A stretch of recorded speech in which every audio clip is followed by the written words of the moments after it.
This is the Reflector Reflections podcast. My name is Annie. Join me as we journey around the world, talking with fellow human design reflectors as they experiment and navigate their unique design. Today's beautiful conversation is with Jody, a 6'2" reflector who resides in New Zealand. Jody has the Incarnation Cross of uncertainty and shares lots of wonderful insights via her Instagram, JF Sonnen. Welcome, beautiful soul. Thank you. Thank you so much. It's so gorgeous to be here. I really am really appreciative and grateful. Thank you for the opportunity.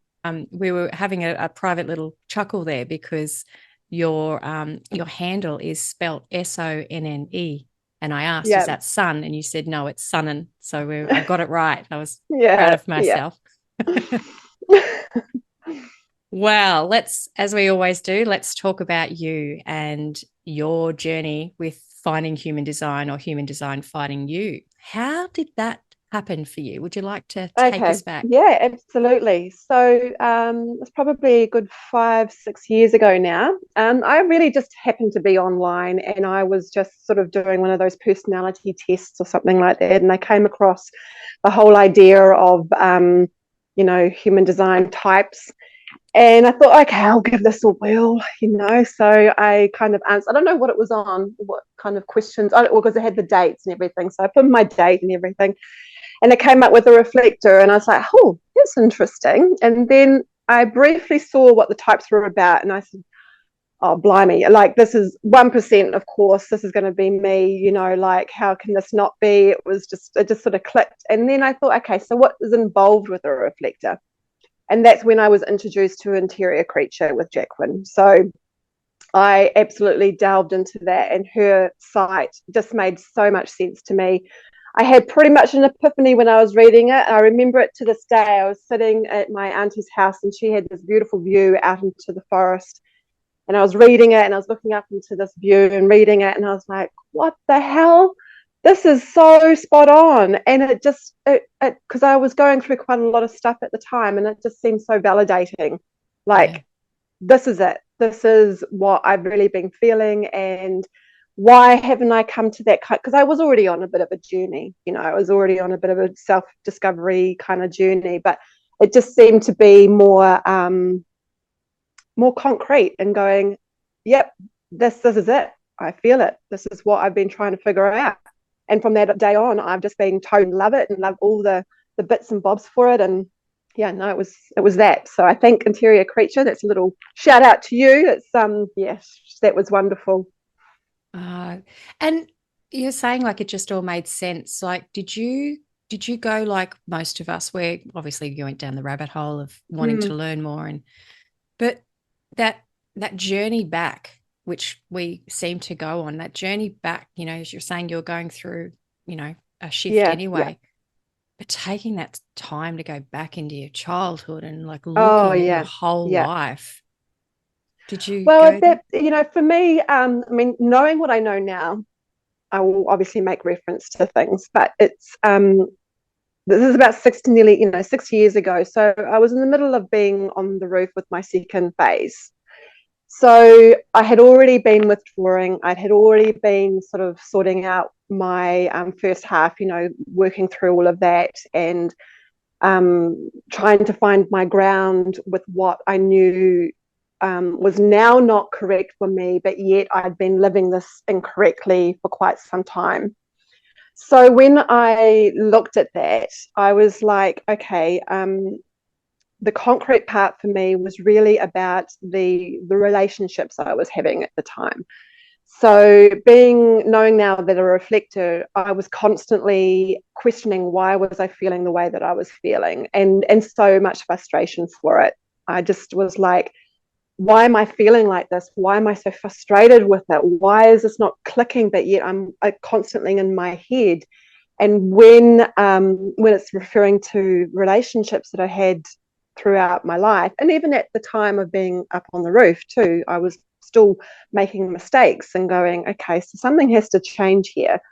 And with reflector and knowing that I was reflecting the other person, that my feelings that I found really were frustrated because they weren't my feelings to begin with, or that I was reflecting their energy and making it my own, which wasn't really what I was supposed to be doing. I needed to push that back and not absorb it, which is the whole, sieve and sifting and holding on and things like that, or letting it go. So that was the main big thing for me. Like,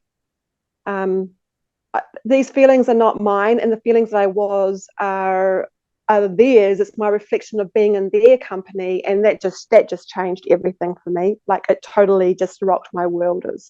And now from that point on was registering what truly was I feeling, like, okay, detaching from what I was thinking to what I was actually inside. It sounds very confusing, but I hope as a reflector yourself, I'm sure you'll understand what that means. Like, and just putting that, I mean, we're supposed to detach from it, we're supposed to flick it back, and realizing that's kind of what I've been doing, but the reaction that you get from that is what you're absorbing. And that was when I needed to try and figure out what was real and what wasn't. It was like the illusion had just shattered. It was, the Oz was behind the curtain and there he was sitting there, sort of thing. So yeah, that was the main thing for me around that time.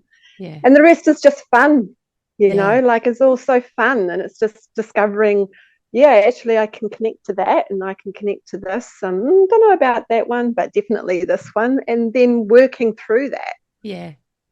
I love that. I love that, you got to that point and then you're just like, this is fun, because it is fun. It is fun learning about us. So sometimes we take it a bit too seriously, don't we? We get a little bit. So.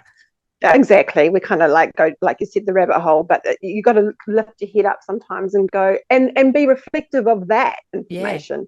Like, okay, I see that. No, I don't see that. But the other ultimate thing with that, Annie, is that when you go down the line, you're kind of like, I didn't think that before, but now I think that now. So it's constantly changing, constantly reassessing, and then going, actually, in this time, maybe with the transits, I don't know, I'm actually feeling what I didn't feel beforehand. And that's probably why I wasn't relating to it. I love the gift of just being able to change your mind. That's a part of that deconditioning. It's just all of a sudden you get to that acceptance state of just going, look, I know I'm going to change my mind, because I do all the time, and finally be totally okay with it. And now I laugh at, I'm like, I'm going to change my mind about this, or, this is going to change. And it's like, ha, ha, ha, ha. I can make light of it now. Whereas I think in the past, you'd kind of, I'd be like, why can't you be consistent? And I'm like, now I'm like, what? Consistent? Who wants to be consistent? Boring. Exactly. That's exactly right. It's like, why? We hold on to things, don't we? I don't know whether it's a society thing, or you've got to get this and you've got to get that, and you've got to have that plan, and it's a long-term plan, and it's all of that. It's not possible, and I was constantly disappointed. So there's the theme, constantly disappointed with my own perceptions and my own goals, but also knowing that I'm capable of, if it really is meant to be, then it's meant to be, and I will follow that. That decision making is there after whatever time. Or it's like, nah, how I said I wasn't going to have that wine last night? Well, I'm going to have a wine now. And that's okay. That's my prerogative. Exactly. So talk to me about the sixth line, the journey of you with that sixth line, because in human design, it's like you live roughly until your Saturn return as a third line. Can you identify with that? Absolutely. Yeah, I can. The first phase, I mean, not knowing human design then as well, was a whole trial and error. And I know that it wasn't bad, but there was definitely, in the childhood, there was things that I had to come to terms with later on in assessing in that second phase of the sixth line. So I knew that already there was things that I needed to work through, childhood traumas that I didn't probably think they were at the time until I really looked into them and going, actually, that doesn't sit well. That wasn't right. Or what I'm thinking or believing, my morals and my values are not actually mine. They are my family's or my mother's. who was a very strong. She's an emotional generator, manifesting generator. So, and very heavily like her identity G center is so strong, like she's got all of the gates pretty much activated. Yeah. So in that, I realized that I needed to really move through the first part and experiment. Like I went overseas, I played around, I, did the thing. And then it really was when I was about 27, I met my husband and we got married and we moved back to New Zealand. And I pretty much had a shock. Like when I arrived back here, I had thought that everything was going to be perfect, that I would be supported with my young family. And it wasn't that case at all. In fact, the second or third day that we arrived, I got like one of my family members sort of shutting me off and going, "No, I'm not going to do what you want me to do," or da da da. And I'm like, "Oh, the holy crap, this is not what I thought I was walking back into." And that was my entry into the second phase of the 6 line. Wow. And that was that, like, okay, I need to withdraw here and I need to figure out what it is that I'm really looking at. And in that time, I still made mistakes with relationships, but I figured out why I was making them in my second phase there. Yeah. And really assessing that and really looking for, it was, I mean, major shadow work. It was just really digging into that and understanding what I needed to do to come out of it, to get the fresh air and to know. And that did mean I had to withdraw, and I did withdraw, and I took myself out of certain relationships and situations. And even to this day, there's been repercussions for that. But it's about me knowing who I am outside of that environment. Yeah. And now that I'm like a year and a wee bit left coming down off the roof, I can actually say that it's starting to shift again, and I can feel that shift as well. Like I am being more aware of being into communities such as like the HD online, also with my job and getting out. And it is like, coming down off the roof. And it's pretty scary too, because you kind of forget how to be really social, Yeah. like you just sort of, I think you've done so much work on yourself. It's a big transition from I that can point imagine. to get back into the Excuse me. the third phase of that. But I'm looking forward to it, because it will be interesting what kind of challenges will come up and how I'll deal with that from that point. Knowing what I know, how I'll be dealing with that for further use. Wow. Sorry, you're just cutting in and out a little Yeah, bit I there. saw that. Yeah, sorry. That's But okay. knowing it's just knowing what I know about myself and dealing with the challenges, like Ra says, you'll be dealing with the same ones, but you'll be just reacting differently, or you'll be addressing them differently. Yeah. Um, I'm glad that you spoke into that, because I really wanted to ask you about, you know, coming down off the roof. yeah. And with all due respect to most others, but a lot of the other reflectors that I've spoken to, excuse me, wow, they're still in that second phase of the sixth Mm, line. They're on the roof. yeah, yeah. But I haven't spoken to too many people who are starting to come off the roof or have Mm, come off the roof, and how mm, that feels. And as you were saying, you're really noticing how it feels. Um, yeah. and how does that I feel? mean, I'm kind of like a little, I don't want to say jealous, but I envy the people who know HD and knew what was happening for them to be going on the roof. Knowing that they feel that withdrawal and it's okay, because they've been, they're using the tools of HD, where I didn't have that aspect to it. But in that reflection, um, I can see the reasons why, and that's my journey. And then knowing, like, it's hard to, that phase is so super hard, because you're really turning that mirror back on you. Like Yeah. you're figuring out who you are truly without the conditioning of what's happening around you. And some people may be having a time of their life with that. They might be really happy that they can just go, okay, it's easy for that. But I think also for a left like me, like lacks of uncertainty, is that people have been my journey. Like that connections and relationships are my journey, is my lessons, and to figure out how to balance that out from being totally conditioned by it to then realizing exactly your own phase and Mm. coming withdrawing into that and really knowing that, and then deciding you need, well, not deciding, but you're being pushed down that roof, Yeah. you're pushed off that roof, you don't have any say in staying up there or not. That's actually Knowing interesting. Yeah. You don't have a yeah, say. Even if you you don't want have to a stay up say, there, you're you've going to got to come get up. down. Yeah, exactly, get off that tin roof.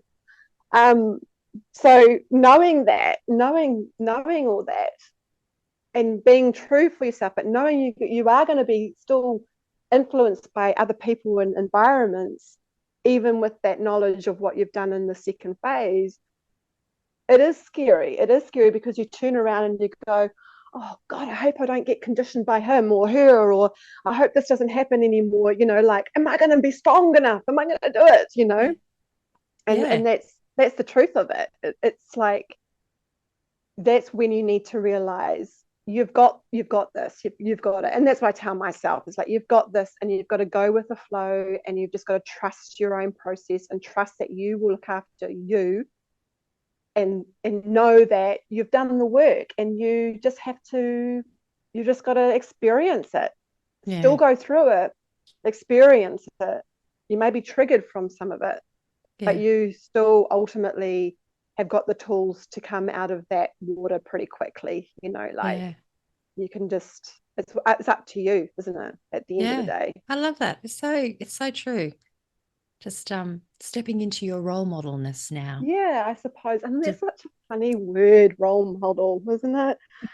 Like, I sometimes think, really, role model?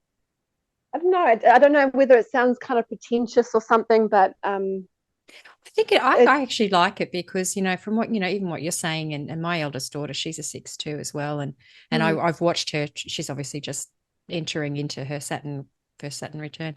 oh But yeah, yeah. it's all that wisdom that you gain by being up on the roof. And as you say, it's that Mm, real introspection that is, you're coming down to go, I've been observing myself and others yeah. for a long time, and I'm now ready to share my gifts with Mm, the world, mm, because I have taken all this time. Yeah, I've got a lot of respect for yeah. that. The sixth Yeah, I line's get quite that. challenging, I could But imagine, going through all these phases. it is, it is. Yeah, Because yeah, you also don't have that that acknowledge, or that, you can't see it though. no, You can't really see it. Other people see it, because that's the whole thing about a role model.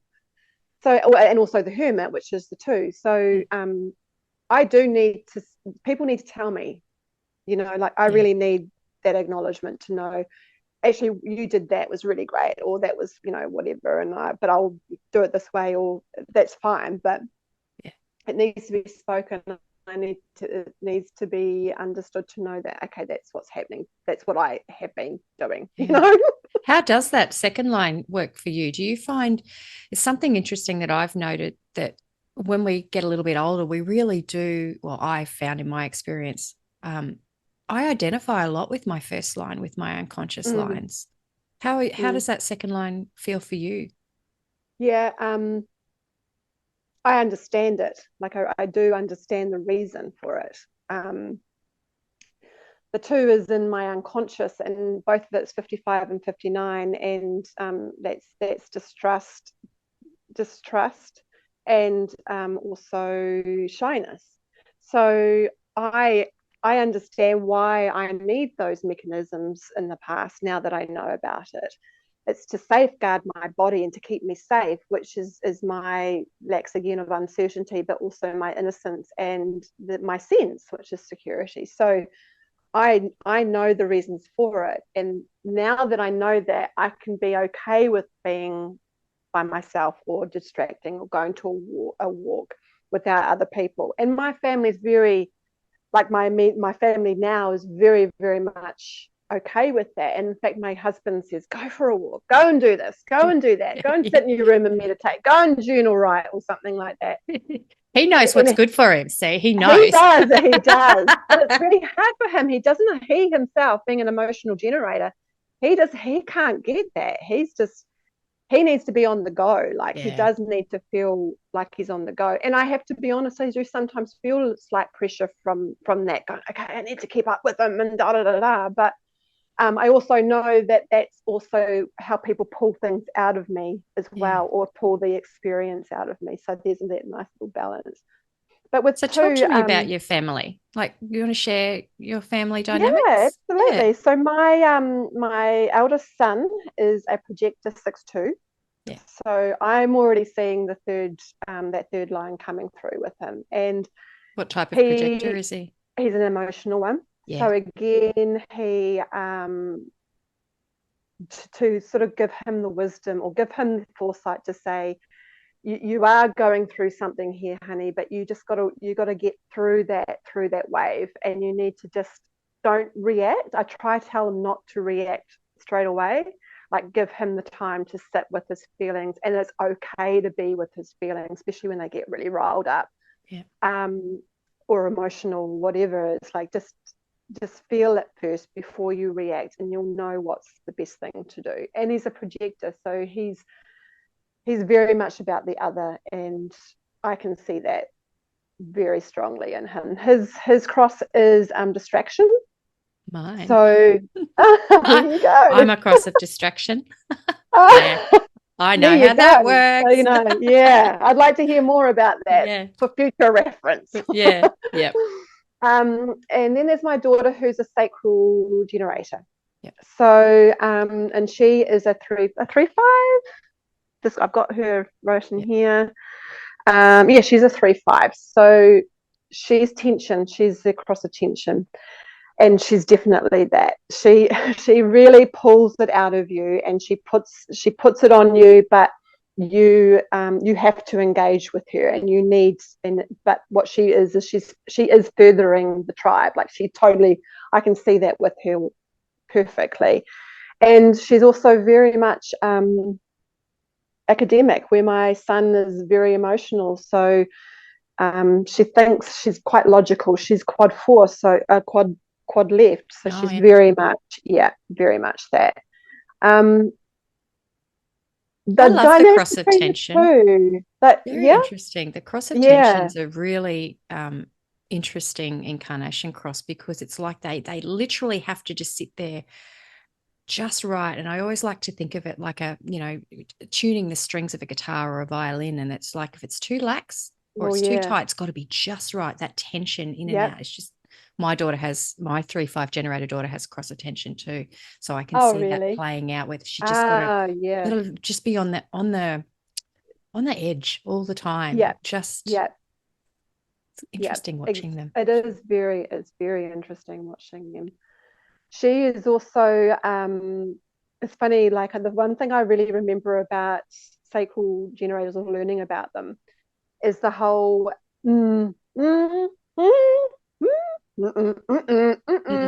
She was so much like that when she was a baby in her toddler years. She, like, you would ask her questions and she would just be going, like, she'll be just, voicing it within. She won't be speaking.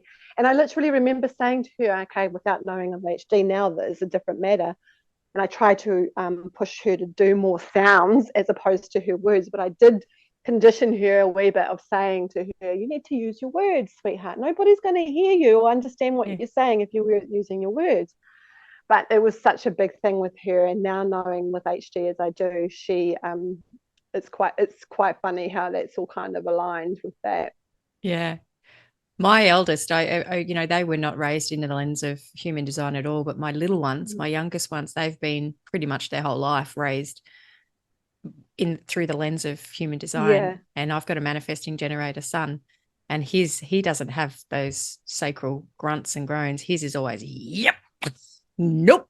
And that's just him, and he's emotional too. He's got a really it's so helped. Cool though, isn't it? The HD has really helped with bringing up my children. Yeah, more with my projector son, I think, also because I have been surrounded by manifesting generators and generators most of my life. So especially with my projector son, and And the other thing is that all three of them are desire as well with their motivation, Oh, where wow. I'm actually the only one with the innocence, which of course is their transference and my transference. So kind of working amongst that, or getting swept away in it, it might be the Wow. other word, is quite interesting in itself as well. Just knowing that I bring the moment to a pulse, to a stop, where they are all about well, not necessarily goals, but there's a part, there's a driven, there's a Yeah. drive Yeah. for whatever it is. And me going, hold on, guys, just pull back those reins, like I just want to see the butterfly. I just want to see this. I love that. So Sorry. and that's why I like HD, because it's no, it's all good. That's why I like HD, because it's so you can see it. It's just out there It is. amongst it. And I really love that, what a blessing it is for your son to have you, even your daughter, but your son to sort of have that where you get it. You get that he needs time Yeah, and yeah, because and time away his shores as well. So yeah, he totally needs to be in his room and have that accessibility to come out whenever he feels like he needs to come out, without thinking that he's locked in there, or that what is he doing in there, he needs to come out, yeah, like he needs to have that space and that rest time. And that's the other thing that I really try to help him with, because of course being surrounded in this sort of environment, or this structure that we live in, this society, is always about go, always getting about work. And as we know, they're not meant to work 24/7 type, as well as us, with reflectors. But with him, I try to say to him, yeah, it's great that you're going out and meeting people, but just remember that you like your own bed, and it's always good to come home and recharge and spend a day or two just doing this, and yeah. and and knowing that it's okay to do that, without feeling like he's having to go on the go as well. Because as I said, my generation husband is just, and he's ex-military too, so he's like go go Go, go. go go, yeah. So just making him be aware Yeah. that he can just relax and hibernate for a while, because that's what he needs. Where Do my you daughter, she needs a little bit more stimulation, I suppose. Yeah. Yeah. Yeah. Do you your family, have they embraced human design themselves, or is it just something that Um, mum's into and Pretty much what mum's into. I mean, my husband, he doesn't mind me talking about it. In fact, we've had many conversations together about it. And he will actually ask questions, and he'll go, "Oh, really? Well, that's me then. That's definitely me," all that kind of stuff. My son is tolerant of it. He'll listen to me, but he's not interested at all. He doesn't ask the questions or whatever. And my daughter is a complete, like, possibly denial. I don't know, because she's just like, yeah, it's like, don't label me. I don't want to oh be labeled. I'm not yeah. labeled. Everyone asks me what I am. I'm a cancer, but I don't want to be a cancer. I'm just me, sort of thing. So Yeah. I'm waiting for that one. I'm just waiting for that to go through whatever Yeah. cycle she needs to go through, and I'm sure she'll come out the other end. Well, we're the same. It's I use the language. I know it's helped because I've got a generator partner as well, and he'll Mm, listen to me, but he's not into it as much as I am. mm, He's still on the fence about, don't put me in a box. How can one yeah, system define me? But yeah, it is, yeah, but he really loves the insights that it's given with raising the kids. And I think yeah. I've spoken about it before, just small things with my son, because he's an Mm, emotional manifesting generator. Wait for the wave, because Jason would often get quite frustrated if he'd make something for him, you know, mm, mm, and then he'd change his mind. So I've mm, said to him, I know you don't like wastage. So when you ask him something, just wait, because he'll mm, probably change his mind. Just small mm. things like that that have just, Yeah, yeah. he's often said to me, that really helps. It really helps But it's a him not get lifesaver. frustrated. Yeah. And then stops the tension that's slowly, you know, Yeah. getting bigger and bigger out of whatever it is with their personalities. But it has definitely helped with me, and also my husband with my son, because I think with his go go go, Massimo's my son, who pulls back a little bit, is not reserved, but he's a 6'2". He's Shores, and he's a projector, but he's not as um, I'm going to say aggressive, but just he needs to learn a lot of the mistakes, which we know. Where my husband is a 2-5, I think, a 2-4. So he, it's trying to find that balance between the two of them. Yeah. But it definitely has helped me bringing them both up. And if I had known it earlier, it would have been great as well, just especially with food, with them Yeah. eating, especially my sacral generator. I would have, because she's also taste as well. So I Yeah. kind of feel like I could have learned, or there would have been less dinner time issues going on if I'd known about it a little bit earlier. And World now, that we're going to be in when these kids, like, I often think about this because, I found human design later in life, but our children are kind of, they're being raised in this way, whether or not they choose to explore it more. But yeah, even if they do, it's like they know this stuff. It's like, I yeah, wonder they what they kind of do. world it's going to be in 20, 30 years. Yeah, because this is the thing, isn't it? Isn't this what it's all about? Was about how you nourish your children under these tools, and that's the ultimate goal. I think Rael was trying to implicate was the children and the generation. And if they don't, get into it or whatever, their upbringing has been molded by these things of them being individuals, Yeah. being their own selves, and that's what we ultimately want, is these individuals that are okay with themselves without feeling they need to fall into this big collective flock of sheep. So Yeah. it's what we ultimately want for our kids, is to be able to be okay with themselves, so they can go through and contribute to the world in the way that they need to and know is beneficial for them, but also for the collective, which we are heading into, which is changing regardless of where we're at. That's another big story. That's our goal too, isn't it? Yeah, It's beautiful. It's yeah, our goal is to be 110% comfortable with who we are in our yeah. best expression. It's Because our ultimate goal. it is, because that's our contribute. That's our thing for the society, is to know that we fully use the potential, and that's what the whole thing is, bringing out our full potential. Yeah. And be able to do that without having hindrances or influences outside of ourselves to push us into a lane that we are actually not made to do. Yeah. I mean, isn't that the better thing? That's the thing I would ultimately want for my children and myself, to know without thinking that I'm, part of this group of people that all look the same or do the same or Yeah. think the Boring. same. Yeah, exactly. Pass that one. Next one, please. How do you implement some of the things that they say a reflector should do?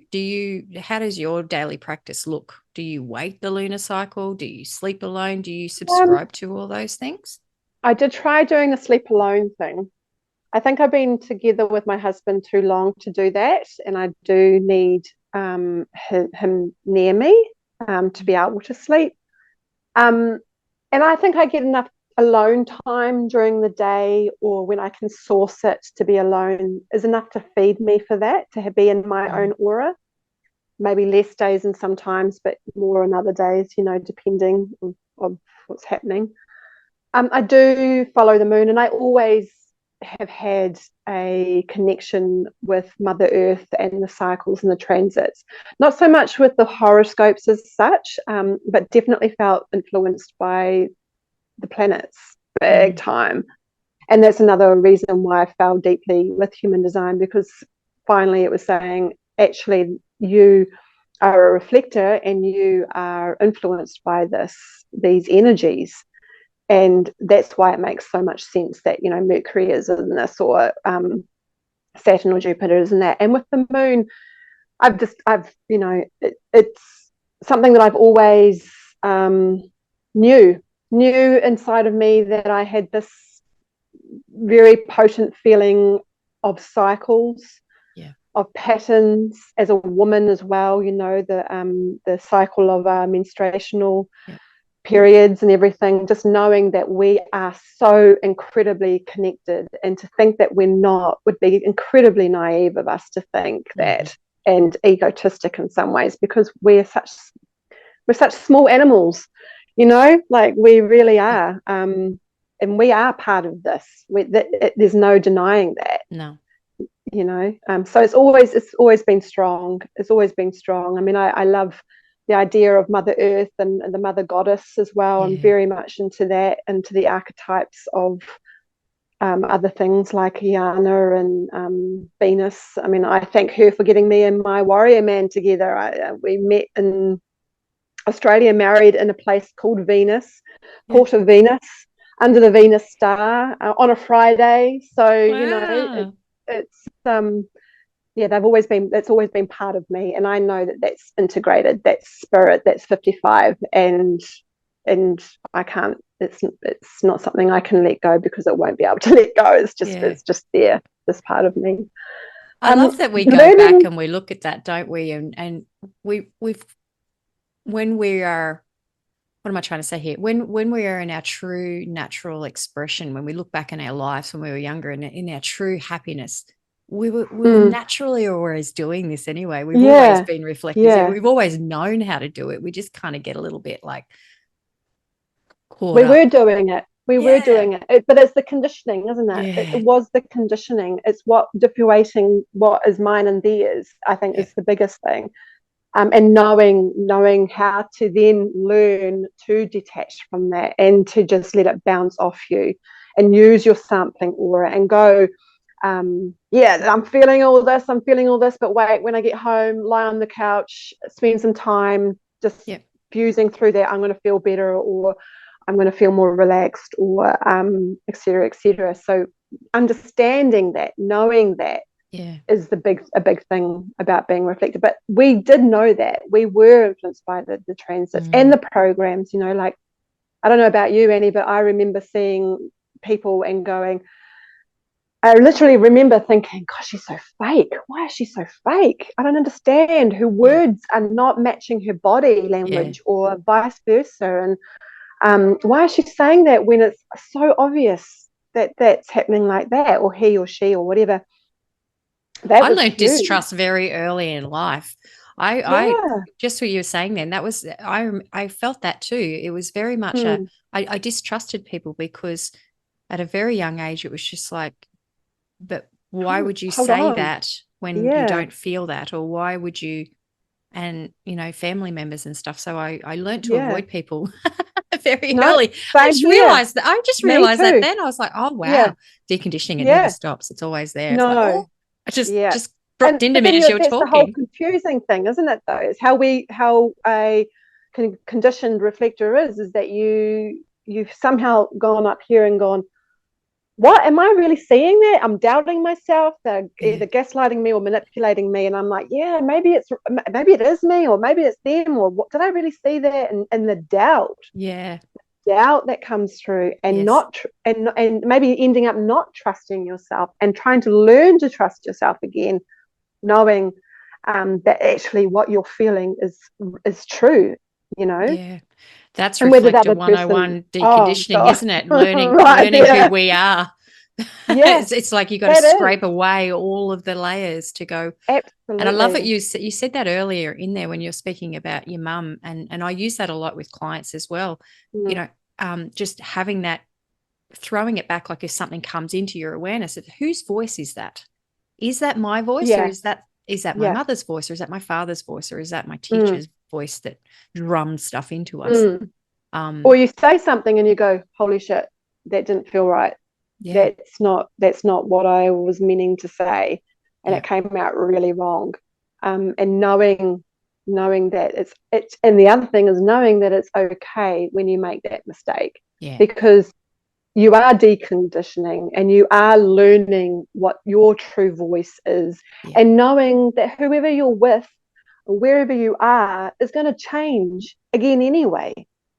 Absolutely. So knowing, and that's why I don't know, do you keep a journal? Do you write? I write.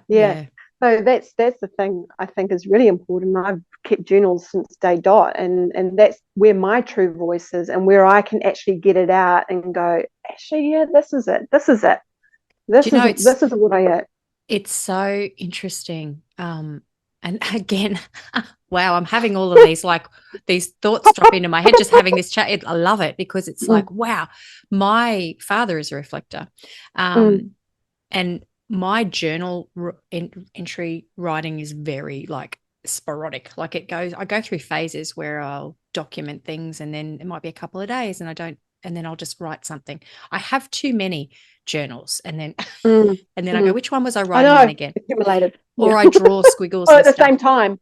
Oh. But I just realized then that my father, a reflector, he has journals. He's been journaling his whole life. And so Mm, every year he'd get his Collins mm, journal, that had mm, and he'd write. And it's very mm, fascinating over the course of the years I've gone back and you can always go to a date and it's just general stuff of, oh, today yeah. we did this or I drove the tractor. Mm, And but I'm like, wow, he was living his design without it mm, just naturally. And but yeah, so sorry, I digress. yeah. But That's getting okay. back to that journaling, it's Yeah. like that is a Yeah. way to actually see also our patterns and stuff of Yeah. going, wow, Yeah. this cycles. We Yeah. were talking about cycles there before. It's like you can see Mm. these cycles, the Yeah, ones that I have I'm gone writing back. about this. I'm writing about this again. I'm writing this, Yeah. or the whole, your whole dreams or whatever. I'm writing the same kind of dream, and I need to keep going through. Like I need to keep going, to get there, or realizing that you've written your dream and you're going, why am I not actually doing this in real life? Like, why am I not processing with this? Mm, Or proceeding with this. Sorry, is what I meant to say, but it's the book is reflecting to me, like it's coming back to me, my own words. And sometimes I do the whole little techno, just get right as fast as I can to see what actually comes out or what yeah. words come out. Just now and again, I don't do that all the time, but just to see unconsciously what I am actually trying to say to myself, to move to hear myself, to hear me, Yeah. not anybody else. Yeah. I love automatic writing like that. That's fun too. That's Mm. fun. That's playing, Yeah, isn't it? same here, It's all just exactly. playing. It is. I don't take it too seriously. You just go, what have I got to say? Or, I guess that's another Yeah, thing with, oracle cards and all sorts of things you can just play with. It's just exactly. learning You about you. can. And having Yeah. just fun with that and going, oh, yeah, that resonates. No, hell no, that doesn't resonate. Or, just like, well, there's a nice card. I can see that. Or, because I have tarots as well. I do a bit of tarot myself, and I enjoy that part too.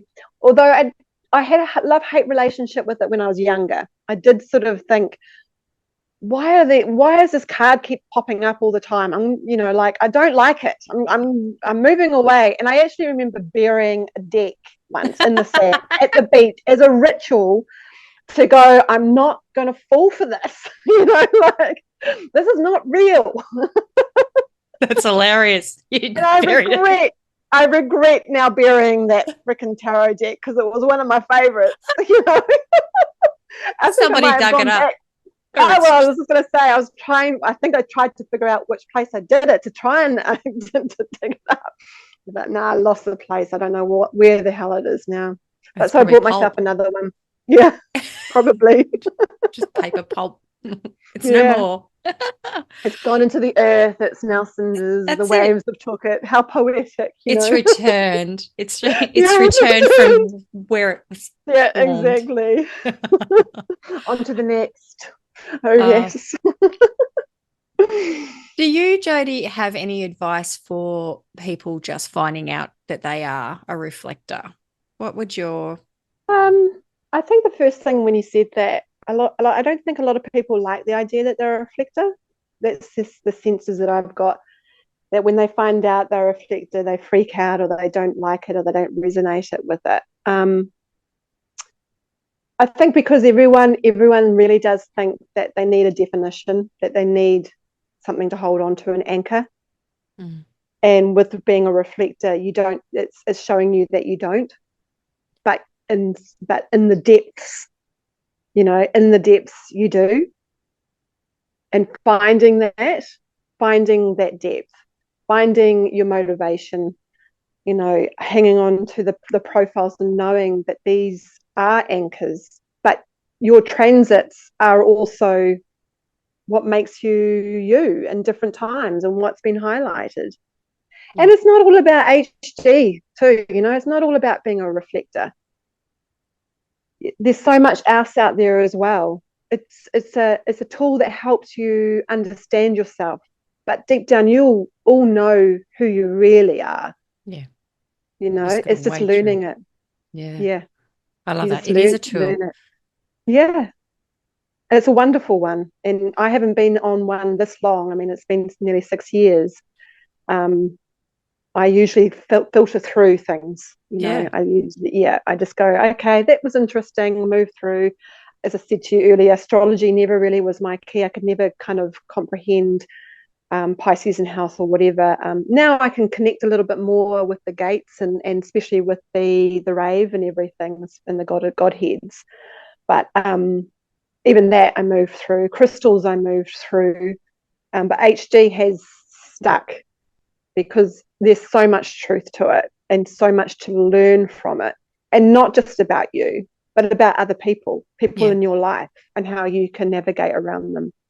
And I think that's really important for a reflector to know the program, be in the program, but also know the highlights of individuality and how everyone is different. Yeah. Yeah. I love that. And I'm the Yeah. same. It's we move through so many different things and it's like, next. But this one, Yeah. it's just stuck. I don't see it going anywhere. It's just like, oh, if it Yeah. does, it does. But it's because, as you It's say, stuck. it's Yeah. you there's so much growth in understanding Oh, who you are and others, I isn't it? think also it's about what are you looking for at the beginning anyway? Yeah. Like when you come across it, what are you looking for? I was looking for some understanding of how I was taking people's emotions in, and it gave me the answer. Mm-hmm. And I mean, I know that sounds all kind of funny, but it really truly helped how I was with myself in regards to the other, and Yeah. that was important for me at the time that I was trying to find it. It was a question I was asking, and HD gave me the answer. Yeah. You I know? don't, because it's kind of like landed in my lap and without me really knowing.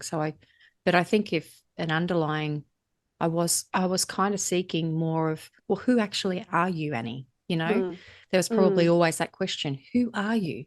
Because you mm. change so often. Yeah, yeah, Who yeah. are you? Well, you don't have Who that really are job. you? You keep going through jobs, and you're doing this Yeah. and the next thing, and it's like, that's okay. I love how you were saying there about, the just finding that anchor because it is quite challenging when you Mm, find out that you're a reflector and you're like, oh, mm. but then when you get it, as I say, you It's can't, like, what can because I hold on to? What the can I hold on conditioned to? There's self is always nothing. like, you need to be like anchored or you need to be this. Yeah, And it's just like, but that's not, as we were sort of saying earlier, that's just not who we yeah, are. It's nice. When you can kind of let go of that attachment to yeah, things, you float. And yeah. it sounds a bit wishy-washy, but It sounds beautiful too at the same time, yeah, doesn't it? It's like there's no, we're supposed to be yeah, transient. here we are. Yeah, and we're supposed to go with the flow. That Yep. whole analogy, analogy. I can't remember the word. Analogy. Um, thank you, thank you. That saying goes with the flow every time because I oh, love it. But then I had somebody say to me years ago, only dead fish go with the flow. So every time someone says go with the flow or I say go with the flow, I hear in my head this boy saying, only dead fish go with the flow. Fuck off. I like it.